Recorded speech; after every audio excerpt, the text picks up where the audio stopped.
आपकी आबादी 73% है, मगर हिंदुस्तान के सबसे बड़े कंपनियों में 200 कंपनियों में मैंने आंकड़ा निकाला, एक मालिक ओबीसी दलित आदिवासी नहीं है, एक नहीं है। कराएंगे, लेकिन सबसे पहले राहुल गांधी की बात समझ ले। प्रयागराज पहुंचते उन्होंने जिस तरीके से ताबड़तोड़ अटैक किए हैं, कल रौद्र रूप देखने को मिला है।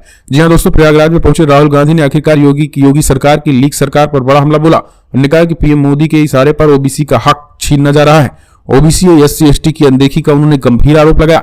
उन्होंने कहा है कि इस देश में एक्सरी करने का केवल एक ही तरीका है और वो है जातीय जनगणना। जब तक ओबीसी नेताओं की जातीय जनगणना नहीं कराया जाएगा तब तक ये इसी तरीके से आपका शोषण करते रहेंगे।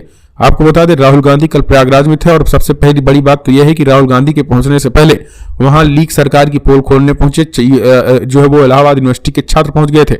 उन्होंने जो लंबे समय से, जो कि इलाहाबाद आप जानते हैं कि गढ़ है और इलाहाबाद जो है वो छात्रों का गढ़ है और वहां पर बड़े पैमाने पर 3-3 साल 4-4 साल 5-5 साल 6-6 साल से तैयारी कर रहे जो छात्र हैं, उन्होंने अपना गुस्सा योगी सरकार के खिलाफ जाहिर किया।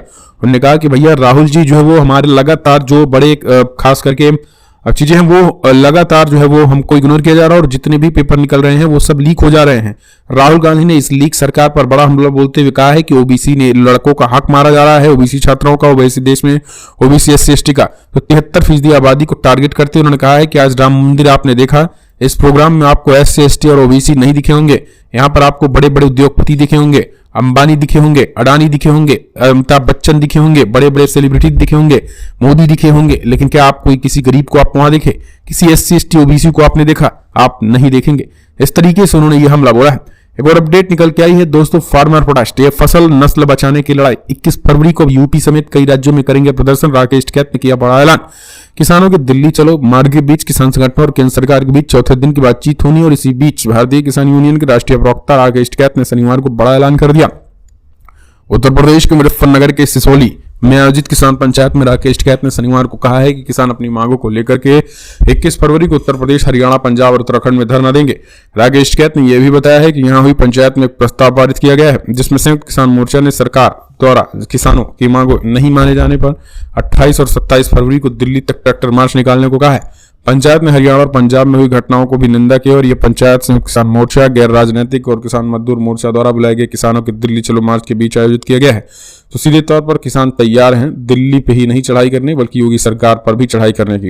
एक और अपडेट निकल के आई है, ओवैसी जमकर हमला बोला। ओवैसी ने बड़ी बातें कही। उन्होंने कहा है कि राजनीतिक रूप से अपंग जो है वो बनाने की एक बहुत बड़ी साजिश की जा रही है मुसलमानों को लेकर। जी हाँ, दरअसल यहाँ पर आपको बता दें, असदुद्दीन ओवैसी ने एक बार फिर से इस बार गंभीरता पूर्वक जो है वो उन्होंने एक चिंता जाहिर किया है और वो चिंता है देश के में बढ़ रही सांप्रदायिकता को लेकर के। और उन्होंने कहा है कि मुसलमानों को हाशिए पर ढकेला जा रहा है। उन्होंने स्पष्ट कहा है कि आज मुसलमान अपनी राजनीतिक ताकत खो रहे हैं।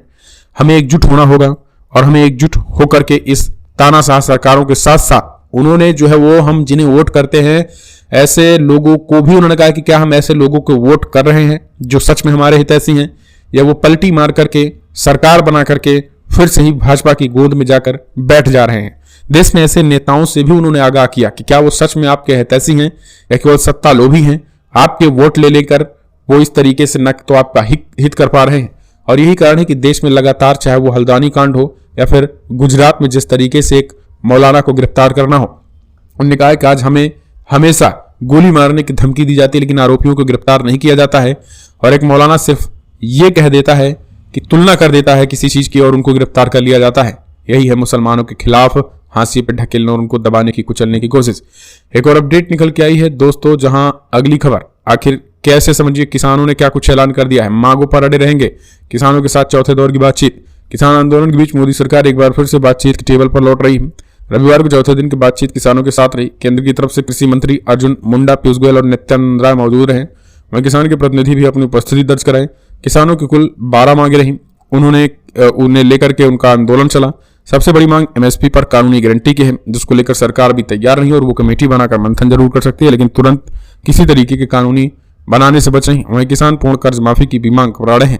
तो सीधे तौर पर किसानों को लेकर के लगातार कहा जा रहा है कि अब एक जो है वो एक गठन होगा, एक टीम की गठन होगा और सरकार यही कारण कि अध्यादेश लाने पर, एमएसपी पर अध्यादेश लाने की बात किसानों ने कही और कहा है कि तत्काल जो है एमएसपी को लेकर सरकार इन चीजों को करे। चौथे दौर की बातचीत कल थी, केंद्रीय मंत्रियों के साथ बैठक हुई लेकिन बैठक फिर से बेनतीजा और किसान फिर से चढ़ाई करेंगे। एक और अपडेट निकल के आई है दोस्तों, सपा नेता अबू आजमी ने मुसलमानों से की खास अपील, UCC को बताया इस्लाम के खिलाफ। दोस्तों, समाजवादी पार्टी के महाराष्ट्र प्रदेश अध्यक्ष व विधायक अबू आसिम आजमी ने मुसलमानों से खास अपील की है। उन्होंने कुर्ला में आयोजित सिल्कवार जमात ट्रस्ट के सालाना सम्मेलन में कहा है कि देश के हालात बहुत खराब हैं, इसलिए मुसलमानों को अपने दस्तावेज और सरकारी दस्तावेजों को सही कराना जरूरी है। उन्होंने कहा है कि देश में मुसलमानों के कागजात कब चेक कर लिए जाए, किसी का कोई भरोसा नहीं है। UCC लाया जा रहा है और आप ये ना समझे कि NRC नहीं लाया जाएगा, तो इसलिए आप अपने कागजों को मजबूत किए रहें।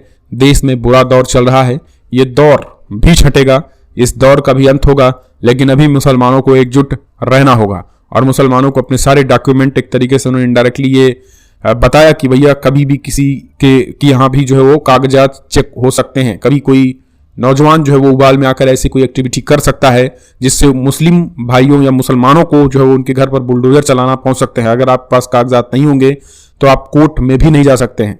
अगली एक और अपडेट निकल के आई है दोस्तों, कमलनाथ ने फिलहाल कांग्रेस पार्टी से जाने से किया खंडन, कहा कांग्रेस से हम कहीं नहीं जा रहे हैं। 13वीं में आया था दिल्ली जा रहा मध्य प्रदेश के पूर्व CM कांग्रेस के वरिष्ठ नेता कमलनाथ बीजेपी में जाने को लेकर के सियासी अटकलें रही। वहीं शनिवार को राजधानी दिल्ली आए तो उन्होंने कहा गया कि उनकी मुलाकात कुछ बीजेपी नेताओं से होने वाली है, वहीं जल्द ही बीजेपी का दामन थामेंगे, लेकिन ऐसा फिलहाल कमलनाथ ने खंडन कर दिया और ना ही ऐसा कुछ हुआ। कमलनाथ ने कहा यह मीडिया है, कुछ भी कह सकता है। कमलनाथ ने कहा कि भैया हम जो है यहाँ पर 13वीं में आए थे और एक पर्सनल न्योता था, उसी 13वीं में आए थे और 13वीं को करके हम जा रहे हैं। लेकिन जिस तरीके से मीडिया ने उन्हें 2 दिनों तक जिस तरीके से कमलनाथ किया गया, ये आप समझ सकते हैं कि गोदी मीडिया किस तरीके से जो है वो कांग्रेस के नेताओं को बीजेपी में ढकेलना चाहती है। बीजेपी में जानबूझकर इस तरीके के जो है हवा बनाया जा रहा है।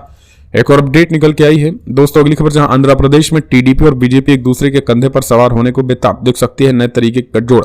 आंध्र प्रदेश में लोकसभा के साथ विधानसभा चुनाव भी होने और यहाँ राजनीतिक दल फिर नए सिरे से संगठित हो रहे हैं। पूर्व मुख्यमंत्री एन चंद्रबाबू नायडू के नेतृत्व वाली तेलुगु देशम पार्टी ने आंध्र को विशेष दर्जा देने के मुद्दे पर 5 साल पहले NDA छोड़ दी थी। अब चुनाव से पहले वो घर वापसी करने ही वाले हैं।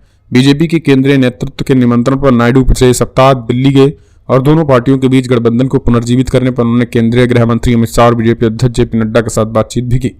तो इस तरीके की रणनीति चल रही है। एक और अपडेट निकल के आई है दोस्तों, अगली खबर, जहां आपको बता दें आखिर UN रॉ ने क्या कुछ कहा है, जरा एक बार फिर से समझ लीजिए।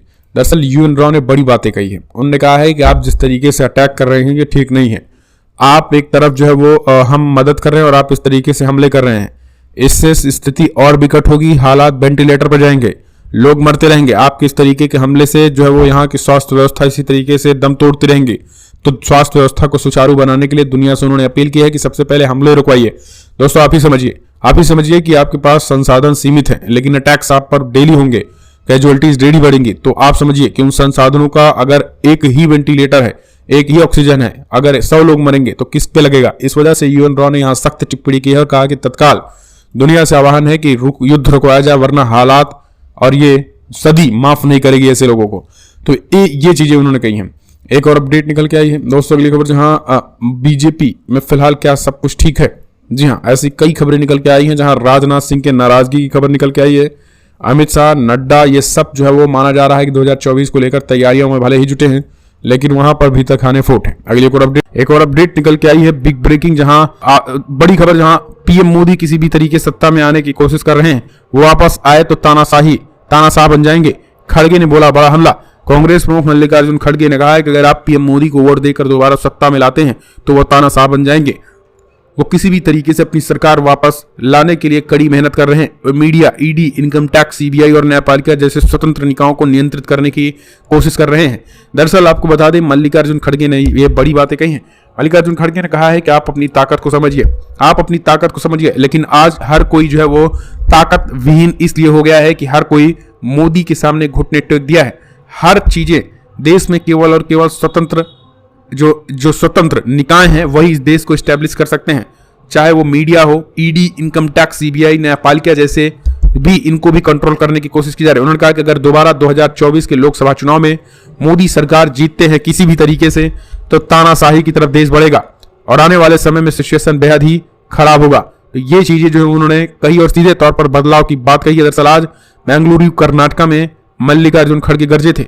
एक और अपडेट, किसान आंदोलन, हरियाणा सरकार ने 7 जिलों में मोबाइल इंटरनेट सेवाओं का निलंबन 17 फरवरी तक बढ़ा है। जी हाँ, बड़ी खबर दोस्तों, किसान आंदोलन हरियाणा सरकार ने 7 जिलों में मोबाइल इंटरनेट सेवाओं को फिलहाल निलंबन को 17 फरवरी तक बढ़ा दिया है। खबर निकल के आई है, किसान जो है वो आंदोलन को तेजी के साथ बढ़ा रहे हैं और यही कारण है कि आंदोलन को जो है वो एक नए रूपरेखा की तरफ लिया जाया जा रहा है। किसान आंदोलन 7 जिलों में मोबाइल इंटरनेट सेवाओं का निलंबन 19 फरवरी तक के लिए पूरी तरीके से शट डाउन कर दिया गया है।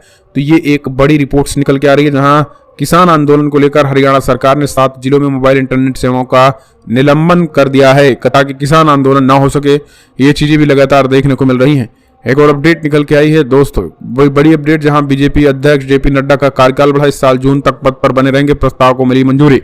आगामी लोकसभा चुनाव से पहले बीजेपी के राष्ट्रीय अध्यक्ष जेपी नड्डा का कार्यकाल जून 2024 तक के लिए बढ़ा दिया गया है। दिल्ली में आयोजित बीजेपी की राष्ट्रीय परिषद ने प्रस्ताव को मंजूरी दी। हालांकि नड्डा का कार्यकाल बढ़ाए जाने का ऐलान पिछले महीने ही कर दिया गया था। इसके अलावा जेपी नड्डा को पार्टी से संबंधित स्वतंत्र रूप से महत्वपूर्ण फैसले लेने का अधिकार दिया गया है, जिसके बाद से संसदीय बोर्ड अप्रूवल लेना होगा। साल 2019 में जेपी नड्डा को बीजेपी की वर्किंग प्रेसिडेंट बनाया गया था। इसके बाद 2020 में उन्होंने पूर्णकालीन पार्टी अध्यक्ष का पद संभाला। जेपी नड्डा से पहले केंद्रीय गृह मंत्री अमित शाह बीजेपी के अध्यक्ष थे। बतौर अध्यक्ष जेपी नड्डा के सामने सबसे बड़ी जिम्मेदारी आगामी लोकसभा चुनाव में जीतवाने की होगी।